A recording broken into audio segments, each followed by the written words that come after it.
Kami dari kelompok 4 ingin mempresentasikan hasil izin yang kami buat dengan tema dari ide kreatif ke kekuatan ekonomi, bagaimana social entrepreneur mengentas kemiskinan. Perkenalkan, nama saya Muhammad Rakada Suputra. Saya ingin menjelaskan mengapa industri kreatif bisa menjadi solusi. Karena industri kreatif membuka peluang kerja baru dan meningkatkan pendapatan masyarakat. Dan industri kreatif dapat meningkatkan pendapatan negara melalui ekspor produk kreatif dan pariwisata. Dan industri kreatif membantu melestarikan dan mempromosikan budaya lokal serta meningkatkan kesadaran masyarakat akan pentingnya budaya. Perkenalkan, saya Dinar Askia Ahmad yang akan membacakan materi berikutnya. Selanjutnya ada model sosial entrepreneur dalam industri kreatif. Model sosial entrepreneur dalam industri kreatif adalah pendekatan bisnis yang menggabungkan kreativitas, inovasi, dan dampak sosial. Berikut beberapa contoh model sosial entrepreneur dalam industri kreatif, yaitu ada ekonomi kreatif berbasis komunitas, dengan membangun ekonomi kreatif yang berbasis pada komunitas lokal sehingga meningkatkan pendapatan dan kesadaran masyarakat.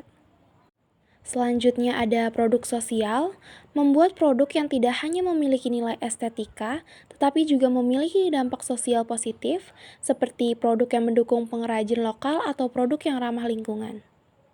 Lalu yang terakhir, pendidikan kreatif. Mengembangkan program pendidikan kreatif yang meningkatkan keterampilan dan kesadaran masyarakat akan pentingnya kreativitas dan inovasi. Adapun model sosial entrepreneur dalam industri kreatif dapat memiliki dampak positif pada masyarakat seperti meningkatkan pendapatan dan kesadaran masyarakat, mengembangkan komunitas yang kuat dan berkelanjutan, meningkatkan kesadaran akan pentingnya isu-isu sosial dan lingkungan hidup, dan mendorong inovasi dan kreativitas dalam industri kreatif. Perkenalkan, saya Intan Zarani Fadilah. Saya ingin menjelaskan teks yang berjudul Tantangan dan Peluang di Era Digital atau Digital Transformation. Tantangan. Yang pertama, ada ketergantungan teknologi. Penggunaan teknologi yang berlebihan bisa menyebabkan ketergantungan yang berdampak negatif pada kesehatan mental dan fisik. Yang kedua, kesenjangan digital. Tidak semua orang memiliki akses yang sama ke teknologi dan internet, sehingga menimbulkan kesenjangan digital. Yang ketiga, keamanan data. Data pribadi dan informasi sensitif bisa berisiko disalahgunakan atau dibobol oleh pihak tidak bertanggung jawab. Selanjutnya, peluang.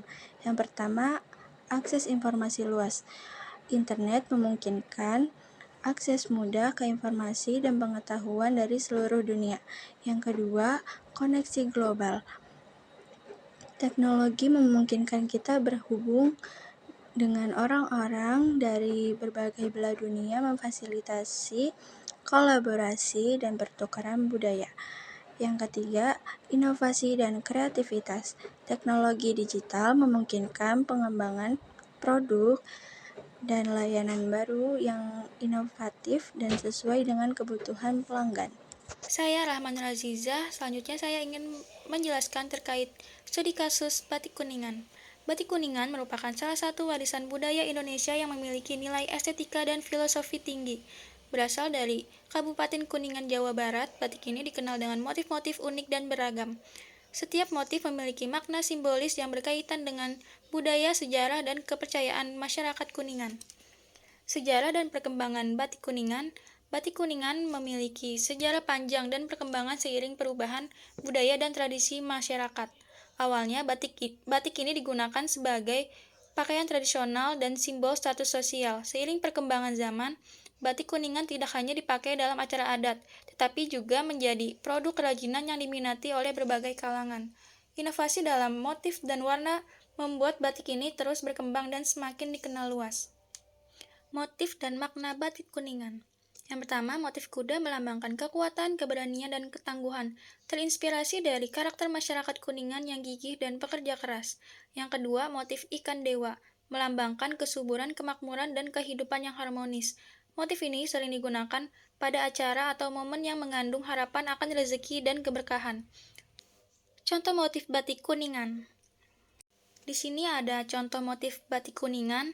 Motif kuda memiliki pola dengan karakter kuda yang kuat dan tegas, sedangkan motif ikan dewa didominasi pola ikan dan elemen alam memberikan kesan natural dan seimbang. Perkenalkan, nama saya Fetrayani Sibarani. Di sini saya akan menjelaskan materi selanjutnya, yaitu langkah praktis untuk memulai usaha batik Kuningan, yaitu yang pertama, riset pasar. Pelajari tren terkini dalam industri batik Kuningan. Identifikasi target pasar dan kompetitor. Yang kedua, desain produk. Buat sketsa desain batik Kuningan yang unik dan menarik. Pertimbangkan tema, warna, dan motif yang sesuai dengan target pasar. Yang ketiga, proses produksi. Siapkan peralatan yang dibutuhkan seperti alat ukir, cetakan, dan bahan kimia. Lakukan proses produksi dengan teliti dan sabar untuk hasil yang maksimal. Yang keempat, sumber bahan baku. Cari supplier Kuningan yang berkualitas dan terpercaya.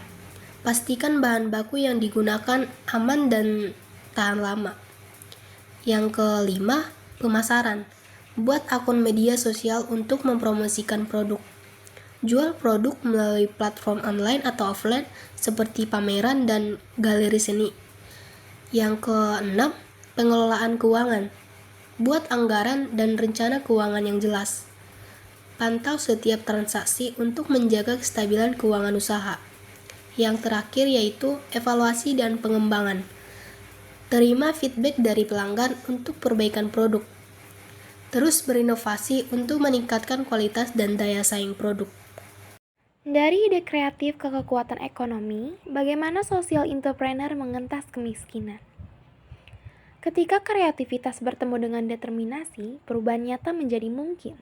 Social entrepreneur bukan hanya sekedar pelaku usaha, tapi juga agen perubahan yang membawa harapan bagi masyarakat. Dengan inovasi dan semangat pantang menyerah, mereka membuktikan bahwa kemiskinan bukanlah akhir dari segalanya, tapi awal dari sebuah perjalanan menuju kemajuan. Jadi mari kita dukung dan jadikan diri kita sebagai bagian dari solusi. Bersama kita bisa menciptakan dunia yang lebih adil dan sejahtera untuk semua. Ingat, setiap ide kecil memiliki potensi besar untuk mengubah hidup banyak orang. Jadi, mari kita mulai dari diri sendiri dan biarkan perubahan dimulai dari sekarang. Sekian